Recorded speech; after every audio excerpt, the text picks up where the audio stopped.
I don't know. Let me know down in the comments, guys. Is it WAP or WAP? I don't know. What's up, guys? Welcome to Soul Tracks, your source for the finest niggas and music right here on YouTube. Drop a comment and like below if you mess with the movement. And if you don't, you can get the fuck on.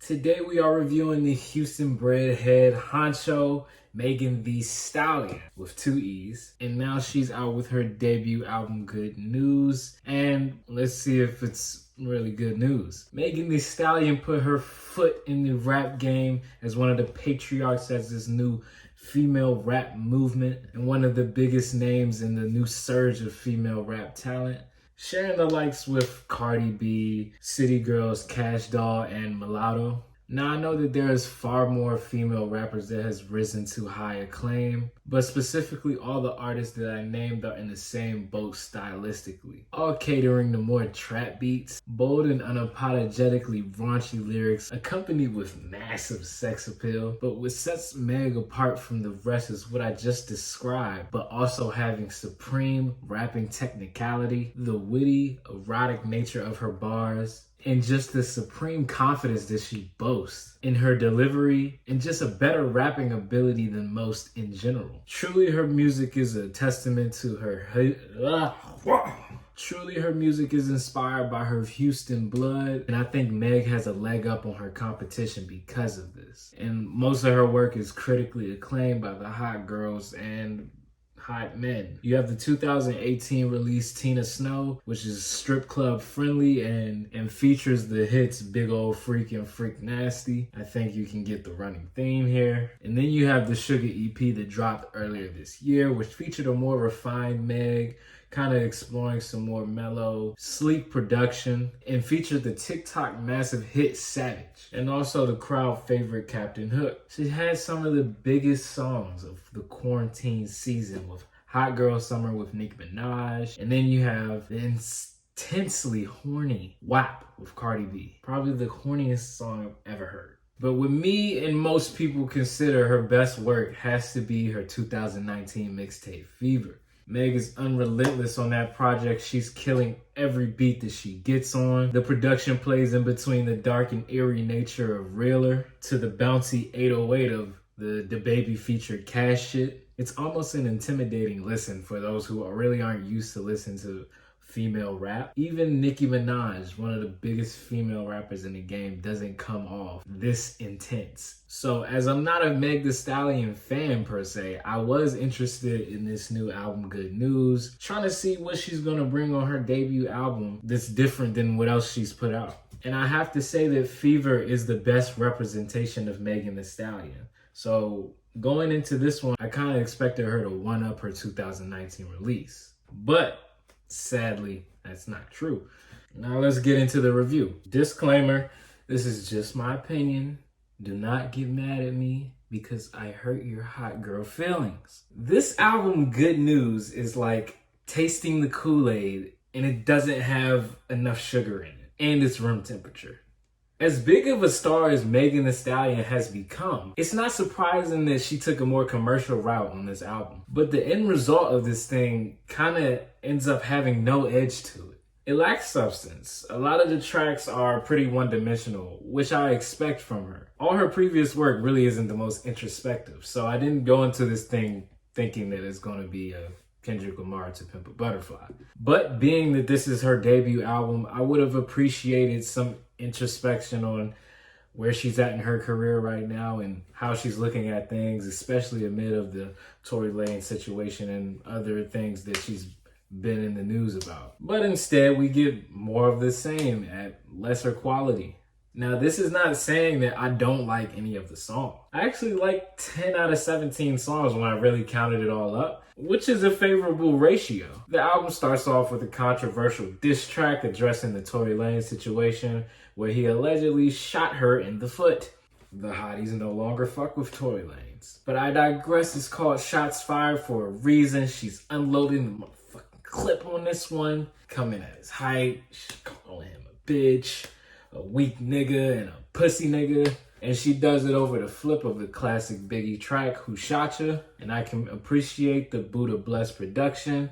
Good job, you guys didn't ruin a classic song. And this is a start to a running theme on this. The album's filled with banger trap beats, very raunchy lyrics, and Meg's super penetrating flows. I like that DaBaby featured Crybaby with that earworm loop. And it's back with some dark 808s. Baby and Meg unload some nasty flows and lyrics on here. There was one bar about Meg instructing her man how to hit it from the back. She's talking about her man wearing her hoodies. There's Do It on the Tip with City Girls. And you can tell by the title, this is probably not safe for work. And the beat sounds like something out of the snapback era, like some shit the New Boys would rap on. Megan dropped some braggadocious bars with some nice flows, and I have to say the City Girls delivered their best verses that I've ever heard. That might be a controversial statement to you, but as a person who's not a City Girls fan at all, I can bear with that. I like JT's delivery, and Young Miami had a tolerable verse despite me completely hating her voice. She had a bar where she said, Ice Cube, peanut pussy, eat it souffle. Bar of the year, folks, bar of the year. There's also a movie with Lil Durk. It's probably one of my favorite songs on here. It's a dark, menacing trap banger produced by Tay Keith. Sounds like they made it inside of the strip club. Durk is talking about ordering a 6-piece and instructing you to shake your breast. Meg is giving ASMR bars, referring to getting ate out. It's great. And the single Body, which is the biggest banger on all of it, it's the single of this whole thing, has that super mesmerizing chorus. And this is over a loop of a woman literally moaning. Meg had a bar in there saying, saucy like a barbecue, but you not getting this baby back.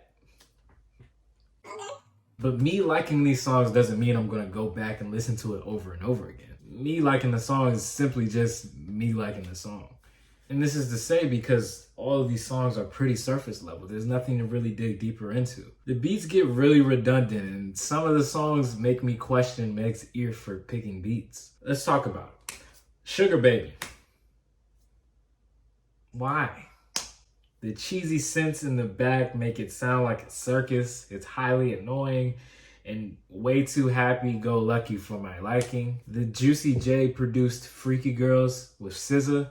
It's boring. The hook is really weird and unnecessary. I don't really understand the sporadicness of SZA's vocal runs on here. And Meg doesn't really bring anything special to the track other than what she's been doing on all of the other songs, but more subdued. The track Intercourse with Popcan is incredibly boring. And then we get an auto-croon verse from Meg. No, thank you. Go Crazy actually had a really great beat that nobody took advantage of on the track, despite having two of the biggest hip-hop artists in the game, Big Sean and 2 Chainz. Sean's guest verses of late have been making me itch. I don't like them. I feel like his flow choices and the bars just seem very corny and cheesy to me. And 2 Chainz sounded like he recorded it halfway asleep because he was so behind the beat. And probably the worst song on here, Don't Rock Me to Sleep. How ironic of a name. I know Meg has explored singing in the past, but this has to be by far the worst attempt. Red flag on the play. The beat sounds like it would play behind a fucking baby Toys R Us commercial in 2008. It's horrible. And the lyrics, I mean, I shouldn't even talk about it because there's nothing to talk about. The lyrics were so bad. Here's the chorus. Blah, blah, blah.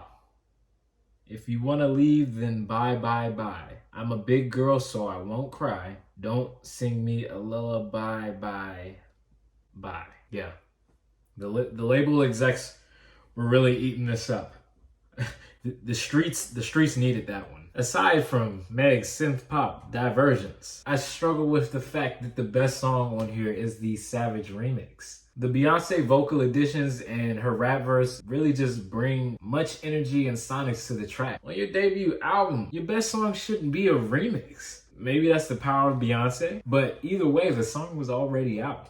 All in all, I'm coming out of this album pretty conflicted. Yes, there are decent songs on here that you can go back to, but if I'm picking any of these compared to anything on Fever, I'm going to pick the latter. Megan Thee Stallion has some nice bars and flows throughout the album. I'm not mad at her delivery. It's not like she did a bad job. I just feel like that she could have brought a lot more as far as her presence. Nothing on here was as raunchy and in your face as her previous work. And the production sounds less refined also. The beat selection was very hit or miss. I think the Hotties wanted something more and raw and uncut. And this album is safe and redundant. I'm sorry, Meg, but I'm gonna have to do it to you. I'm giving this a Soul Tracks rating of That is my Megan Thee Stallion good news review. Go down to the comments for me real quick. Drop a comment. Let me know what you thought about the album.